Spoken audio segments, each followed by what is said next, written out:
네, 국민권익위원회라는 기관은 그 이름처럼 국민의 권익을 구제하고 보호하는 기능 외에도 반부패 정책을 수립하고 평가하고 또 이행하는 역할도 수행하고 있는데요.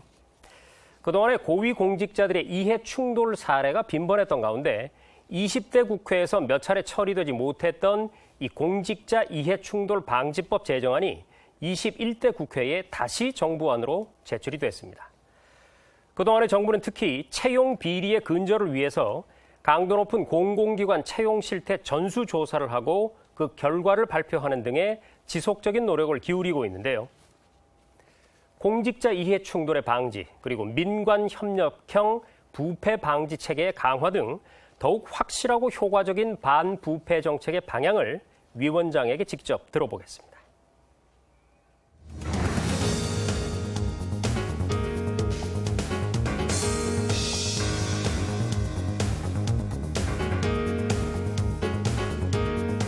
네, 오늘 저희 뉴스룸에 국민권익위원회 전현희 위원장이 나왔습니다. 어서 오십시오. 안녕하세요. 네. 자, 권익위원장이 취임하신 지 한 달이 조금 넘었죠. 네. 추측하건대는 눈코 뜰 새 없이 바쁜 시기가 아니었을까 싶은데요. 국회의원 하시다가 처음 첫 기관장이 되시기도 하셨고 그 한 달간의 소회가 궁금합니다. 네. 행정부처의 장이 된다는 것이 막중한 책임감과 또 사명감이 필요하다, 이런 걸 새삼스럽게 느꼈습니다. 네. 일단 취임한 지 한 달 그리고 일주일 정도 됐는데요. 그동안 권익위원회의 업무를 익히고 또 동시에 그 각종 현장 민원 회의라든지 현장 방문 이런 것도 하면서 국민들에게 권익위가 정말 중요한 기관이구나, 이런 생각을 하게 됐고요. 좀 더 국민들에게 힘이 되는, 그리고 국민들의 권익을 보호하는 그런 적극적인 행정을 해야 되겠다, 그런 책임감을 느끼고 있습니다. 네, 그 느끼신 만큼 앞으로 좀 맹활약을 기대해 보겠고요. 네. 자, 권익위가 앞서도 시청자들께 말씀을 드렸지만 국민 권익 보호 외에 또 반부패 쪽에도 힘을 기울이고 있지 않습니까?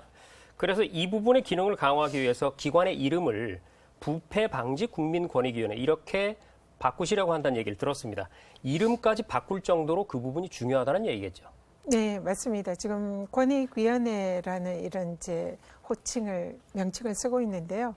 많은 국민들께서 권익위원회가 도대체 뭐 하는 기관인지 잘 모르겠다, 이런 말씀들을 하시는 분들이 계십니다. 그래서 권익위가 사실은 대한민국의 부패 방지 컨트롤 타워의 역할을 하고 있습니다. 그래서 부패 관련 정책을 수립하고 또 반부패 관련 평가를 하고 또 그에 따른 수사 이첩이라든지 송부라든지 실질적으로 전 부처의 대한민국 공직과 민간 부분에 있어서 부패 관련된 실질적인 컨트롤 타워 역할을 하고 있는데, 이런 부분이 권익이라는 명칭에 잘 드러나지 않아서 네. 그 부분을 좀 더 강조하기 위한 차원으로 부패 방지 국민권익위원회라는 명칭으로 변경하는 법안이 현재 국회에 계류되어 있습니다. 그리고 또 권익위가 실제로 하는 일은 이 부패 방지 컨트롤 타워 외에도 국민의 고충과 민원을 해결해주는 그런 고충 처리 기관으로서 중요한 역할을 하고 있고요. 또 중앙행정심판위원회가 권익위의 소관 부처로서 행정기관의 위법 부당한 행정행위로 국민들의 권익이 침해됐을 때 이를 구제하는 그런 역할도 하고 있는 국민들의 옆에서 힘이 되어주는 그런 정부기관입니다. 네, 잘 알겠습니다. 사실 이 부패가 뭐 그렇게 중요한 문제냐라고 물으실 분들도 있을지 모르겠습니다만 청렴함의 정도가 국가의 경쟁력과 직결된다는 사실은 이미 많은 언론 보도를 통해서 입증이 됐었죠. 자, 돌이켜보면 그동안의 고위공직자들의 이해 충돌 사례가 여러 번 보도가 됐었던 것 같습니다. 20대 국회에서 공직자 이해 충돌 방지법 이거를 제출을 했었는데 처리가 못 됐었고요. 이번에 이제 21대 국회에 다시 제출이 됐는데 이 법에 어떤 내용이 담겨 있는 건가요? 네, 앵커님께서 적절히 지적을 해주셨는데요. 부패가 반부패, 척결 이런 부분이 국민들의 먹고 사는 거 어떤 관련이 있는가 이런 또 질문들을 해주시는데요. 실제로 권익위에서 이제 담당하는 부분 중에 국가의 부패 인식 지수를 개선하는 그런 활동을 하고 있습니다. 네. 그래서 대한민국이 그동안 청년 국가로 거듭나는 활동을 많이 해왔고요. 그래서 지난 3년 동안 대한민국의 부패 인식 지수, CPI 지수라고 합니다. 이게 3년 연속 계속 상승하고 있고 지금 역대 최고 지수를 기록을 하고 있습니다. 네. 그 말은 역대 최고 청렴한 그런 국가로 거듭나고 있다는 건데요. 권익위에서 최근에 조사한 바에 따르면 부패 인식 지수가 10점이 오를 경우에는 국가 경쟁력이 그에 상응해서 오른다. 네. 이런 연구 결과가 있습니다. 구체적으로는 GDP가 거의 한 8조 5천억 정도 상승을 하고요. 그리고 대한민국의 세수가 한 연 4천억 정도 증가하고 일자리도 증가하는 걸로 그렇게 보고가 되고 있습니다. 네. 그래서 국가가 청렴하면 청렴할수록 그만큼 나라의 경제력과 그 국익이 상승한다는 그런 의미이기 때문에 이 부패가 청산이 된다는 것은 국가 경제적으로도 매우 중요한 의미가 있다 이렇게 생각을 하고 있고요. 그래서 그 일환으로서 지금 권익위에서는 공직자 이해충돌방지법 제정을 추진을 하고 있는데요. 이 부분이 그동안 계속 국회에서 또 정부에서 추진을 해왔고 입법을 했었는데 실질적으로 그동안 통과되지 못했습니다. 네. 그래서 이번에 공직자 이해충돌방지법을 다시 재발의를 해서 현재 국회에 이것도 역시 계류가 되어 있는 상황인데요. 이 주요 내용으로는 공직자들이 자신과 이해관계가 있을 때에 그 직무를 회피하도록 그래서 이해관계 있는 직무는 하지 않도록 하는 그런 내용이 있고 또 공직자들이 직무상 알게 된 비밀을 가지고 그 어떤 자신의 개인적인 이해관계나 업무에 활용하지 못하도록 하는 그런 내용이 있습니다. 그리고 공직자들이 최근에 이제 부동산 이런 이슈들이 많이 제기가 되고 있는데 부동산 거래라든지 금전적인 이런 거래를 할 때에 거기에 대해서 하지 못하도록 하는 그런 규정이 있고 또 채용 비리나 이런 게 많이 있지 않습니까? 네. 그런 부분에 있어서도 뭐 채용이나 아니면 또 수의계약 이런 것을 공직자들이 가족을 채용한다든지 이런 부분을 하지 못하도록 엄격히 규정을 하고 있습니다. 네. 지금 현재 공직자 이해충돌방지법은 행동지침 수준으로 지금도 시행은 되고 있습니다만 이에 이제 강력한 법적인 근거를 두고 고위공직자뿐만 아니라 공직사회에 엄정한 그런 이제 윤리 수준을 제고하기 위한 그런 입법입니다. 네. 자, 지금 법 내용을 소개해 주시면서 뭐 몇 가지 실제 사례들도 들어주셨습니다. 부동산 문제라든지 혹은 뭐 성적 처리 문제라든지 이런 부분에서도 관련이 있을 것 같아요. 네. 예를 들어서 내가 채점을 해서 이걸 할 수 있는 권한이 있는 사람, 심사 권한이 있는 사람인데 나의 가족이 사실은 거의 응시를 했다든지 뭐 이런 경우. 네. 공직자의 문제는 아니지만 네. 이제 얼마 전에 고등학교에서 자신의 자녀의 네. 이 이제 성적 처리가 문제가 돼서 지금 이제 형사 절차가 진행되고 있는 그런 사건도 있고요. 네. 또 실제로 최근에 한 국립대 교수가 자신의 자녀가 가르치면서 그 자녀에게 최고 성적을 이렇게 준 그런 사례가 있습니다. 그래서 이런 경우에 아까 고위공직자 이해충돌 방지법에 따르면은 자신의 자녀에 대해서는 회피하는 그런 의무가 생기거든요. 네. 그러면은 학교에서도 학사 행정에서 이를 반영해서 다른 이 과목 다른 교수가 뭐 채점을 하게 한다든지 이런 조치를 해서 공정한 학사 행정을 할 수가 있는데 네. 그런 부분에 있어서도 이제 실제적으로 이 법이 적용이 될 수가 있고요. 그리고 또 최근에 정부 부처의 한 고위 공무원이 용역을 외부 기관에 주면서 자신의 그 업무상의 그런 이제 정보나 그런 지식으로 컨설팅을 해주면서 고액을 아하. 수주하는 그런 이제 사례도 있었습니다. 네. 이는 지금 이제 형사 그 수사 진행 중에 있는 사안인데요. 이런 경우에도 이제 이해충돌방지법에 의해서 엄격하게 제한되는 그런 행위라고 볼 수 있습니다. 네. 사실 공직자들 입장에서는 대부분의 깨끗한 공직자들은 오히려 마음이 편해지겠습니다. 왜냐하면 원칙적으로 그 사익 추구를 할 수 있는 상황을 없애는 게 되기 때문에 네. 의심받지 않을 수가 있는 것이죠. 네, 맞습니다. 자, 지난달에 공공기관 채용 실태 전수조사 결과를 발표를 했는데 적발 건수가 줄어들긴 했습니다만 여전히 근절되지는 않고 있습니다. 네. 이런 일이 자꾸 발생하는 원인은 뭐고 또 어떻게 없어질까요?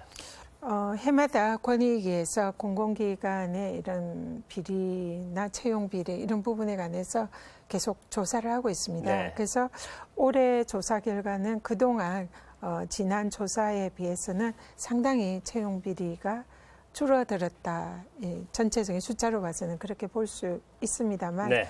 국민들이 보시기에는 여전히 공공기관 채용 비리가 남아있구나 이렇게 생각하실 수도 있습니다. 근데 실질적으로 이 민간 부분에 비해서는 공공기관의 채용에 관한 공정성이나 이런 부분이 상당히 높은 지수이고요. 국민들도 민간 부분보다는 공공기관이 채용이 더 공정하다 이런 이제 인식을 하고 있는 조사 결과도 있습니다. 네. 그렇지만 공공기관에서 채용 비리가 있다는 자체가 국민들의 입장에서는 용납하기가 힘든 것이고요. 그래서 이런 채용 비리가 근절되기 위해서 계속 어떤 조치를 해야 된다 생각을 하는데요.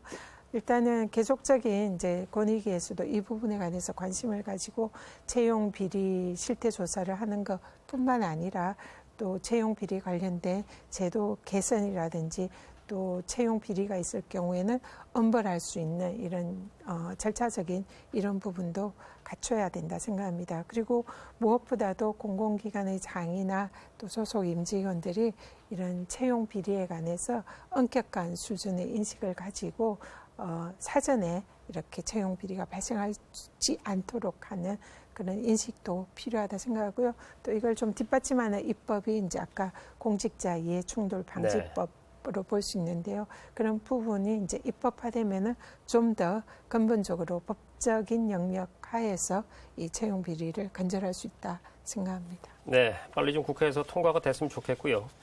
자, 그와 함께 또 국민들 입장에서는 뭐 높으신 분이라고 얘기할 수밖에 없는 고위 공직자들의 성비위 문제도 이어지고 있습니다. 그런데 이 내부에서 신고를 했을 경우에 조직 내에서 뭐 2차 가해가 이어진다 이런 얘기들이 많이 들리거든요. 권익위가 이런 피해자를 보호하기 위해서는 어떤 노력들을 하고 있습니까? 네. 권익위에서는 이런 이제 성비위라든지 이런 부분에 관해서도 신고를 접수를 하고 있고요. 그리고 무엇보다도 권익위의 주요한 업무 중에 하나는 신고를 했을 경우에 신고자를 보호하는 그런 제도를 운용을 하고 있습니다. 그런데 이 신고자 보호 제도가 현재는 성비위 사건의 경우에는 아동, 청소년 그리고 노약자, 장애인들의 경우에 성비위 사실이 신고가 접수됐을 때 보호하는 조치를 하고 있는데 지금 이제 최근에 문제가 되는 이런 사건은 성폭력 예방법에 따른 성비위입니다. 그 부분에 관해서는 아직 권익위에서 공익 신고자 보호 조치를 하지 않고 있는데요. 올해 11월 20일부터 성폭력 예방법에 따른 신고자들의 경우에도 보호 조치를 하는 법이 시행이 됩니다. 네. 그래서 그때부터는 좀 더 본격적으로 이런 공익 신고자 보호 조치를 시행을 할 수가 있고요. 그렇지만은 지금 단계에서도 현행법상 허용되는 그런 한도 내에서는 이런 성비 사건이나 공익 신고자를 적극적으로 보호를 할 예정입니다. 보호 조치에서 조금 구체적으로 말씀드리면 보호 조치 중에서 이제 이런 성비 사건의 경우에는 제일 중요한 것은 이 신원 보장, 신분 보장. 그래서 익명을 보장을 할 수 있게 하는 거고 그런 이제 익명 보장을 위해서 권익위에서는 비실명 대리 신고 제도를 두고 있습니다. 그래서 변호사가 대리해서 신고를 하고 그 비용을 권익위에서 지불하는 이런 제도이고요. 그러니까 신고 단계부터 네. 신원이 노출되는 걸 철저히 방지를 하는 거예요. 네, 그렇습니다. 그리고 또 이 신고를 했다는 이유로 그 조직 내에서 불이익을 받을 수가 있습니다. 징계 조치나 인사상의 불이익을 받을 수 있는데 이런 부분에 대해서 원상 회복을 하는 그런 조치를 이제 권익위에서 취할 수 있고, 만약에 해당 기관에서 원상 회복을 하지 않을 경우에는 그 기관에 대해서 또 좀 가징금이라든지 징계를 할 수 있는 이런 조치를 시행을 할 수가 있고요. 그리고 또 신변이 위협이 됐을 때 신변 보호 조치를 경찰 쪽과 협조해서 또 조치를 합니다. 그리고 또 만약에 이로 인해서 행정 또 처분이라든지 형사상의 불이익 이런 것을 받을 때에는 그 신고로 인한 그 불이익을 에 대해서 책임 감면할 수 있는 이런 조치를 시행을 하는 이런, 그래서 신고자를 전면적으로 보호하는 그런 조치를 시행을 하고 있습니다. 네, 잘 알겠습니다. 이 권익위가 개별적인 국민들의 고충 민원 외에도 이해관계가 굉장히 복잡하게 얽힌 집단 민원, 네. 이런 사례도 많이 해결을 하고 있는 것으로 알고 있는데요. 일례로 수십 년 동안 해결이 되지 않았던 문제인데, 이 강원도 양구군의 무주지 매각 문제, 이 문제를 들 수가 있는데 이게 어떻게 된 얘기인가요? 앵커님께서 좀 많이 또 사전에 공부를 하신 것 같습니다. 이게 바로 며칠 전에 이제 일어난 일인데요. 네. 이 사건은 6.25 때 그 이제 강원도 양구군 그 지명이 해안면인데 일명 펀치볼이라고 합니다. 그래서 이런 높은 산중에 분지 형태를 가지고 있는 네. 지역인데, 이 6.25 때에 38선 이북에 있는 이 지역입니다. 이것이.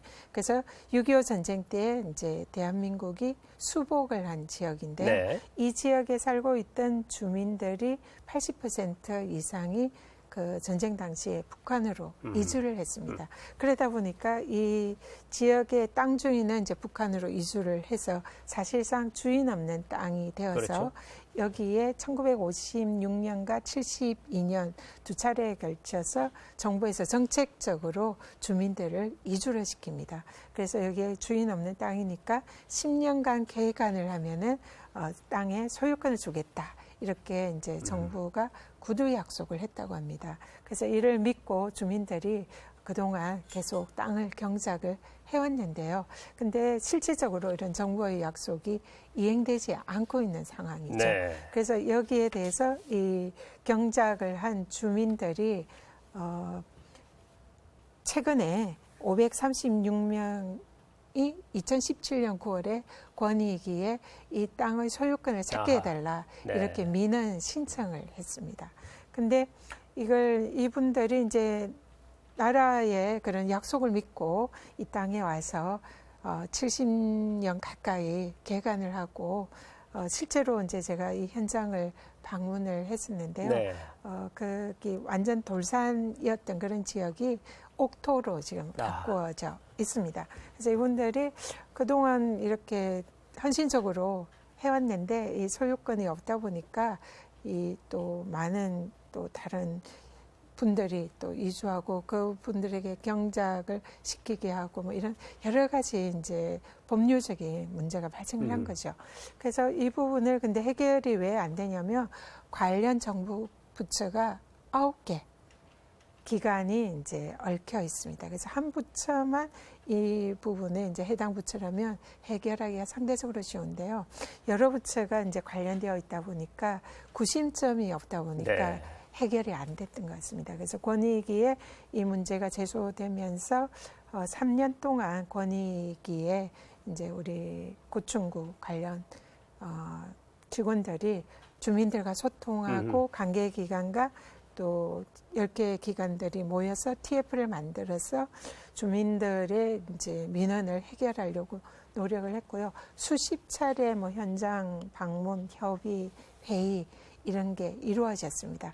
그래서 올해 2월에 이 관련 법이 제정이 되었습니다. 그래서 소유권을 주민들에게 줄 수 있는 법적인 근거를 드디어, 가지는 네. 법이 올해 만들어졌고요. 그게 어제죠. 8월 5일에 그 법이 시행이 됩니다. 네. 그래서 시행일을 하루 앞둔 8월 4일에 관계 기관 9개 기관이 모두 모이고 또 주민들 한 50여 분이 강원도에서 버스를 대절해서 권익위 회의실에 이제 오셔서 민원 조정 회의를 해서 이제 최종적인 조정 결정을 마쳤습니다. 네. 그래서 70년 동안 묵은 우리 주민들의 민원이 한이 풀리셨네요. 네, 한이 풀렸고 앞으로 남은 이제 구체적인 절차가 있지만 계속 관심을 가지고 이런 부분을 해결하도록 하겠습니다. 네. 자, 우리 위원장님하고 얘기를 나누다 보니까 어느새 이제 마지막 질문을 드려야 될 것 같아요. 시간 네, 관계상. 제가 이거 하나는 꼭 여쭤보고 싶었습니다. 네. 사실 우리 국민들이요. 국민권익위의 활약상을 이렇게 뉴스 보도를 통해서나 듣다 보면 참 그 국민들을 위해서 많은 일을 한다 싶으면서 가슴이 답답해질 때가 있어요. 왜냐하면 조사는 할 수 있되 수사 권한은 없죠. 강제로 뭘 이렇게 파헤칠 권한은 없고요. 그리고 또 권고를 할 수 있고 뭐 이러다 보니까 좀 시원하게 좀 해결해 줬으면 좋겠다. 힘을 좀 실어줬으면 좋겠다. 이런 생각들이 내심 있거든요. 네. 이 부분은 어떻게 좀 해결 안 되겠습니까? 네, 저도 권익위에 와서 보니까 제일 답답한 부분이 바로 그 부분인 것 같습니다. 네.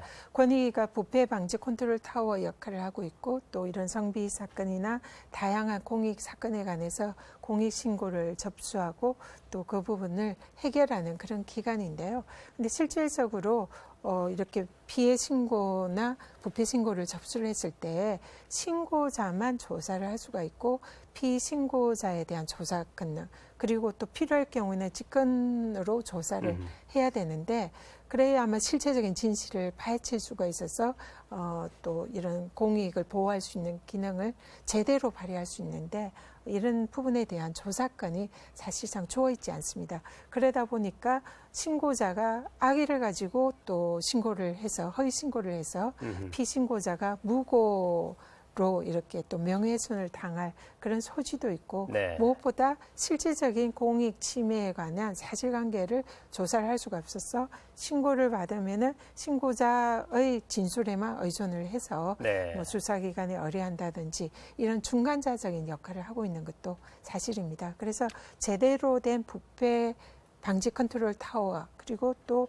제대로 된 국민의 권익을 보호하는 암행어사적인 그런 기능을 하려면 권익위에 이 암행어사 기능에 마패를 지어줘야 되는데 그렇죠. 그 부분이 이 조사권이 실질화되는 것이 반드시 필요하다 이렇게 생각합니다. 네, 잘 알겠습니다.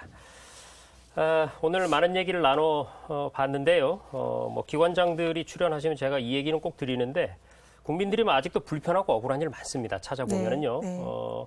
늘 어제 임명돼서 오늘 첫 출근한 것처럼 그렇게 좀 네. 일해 주시면 고맙겠습니다. 네, 그렇게 하겠습니다. 네, 지금까지 국민권익위원회 전현희 위원장과 얘기 나눴습니다. 오늘 말씀 고맙습니다. 고맙습니다.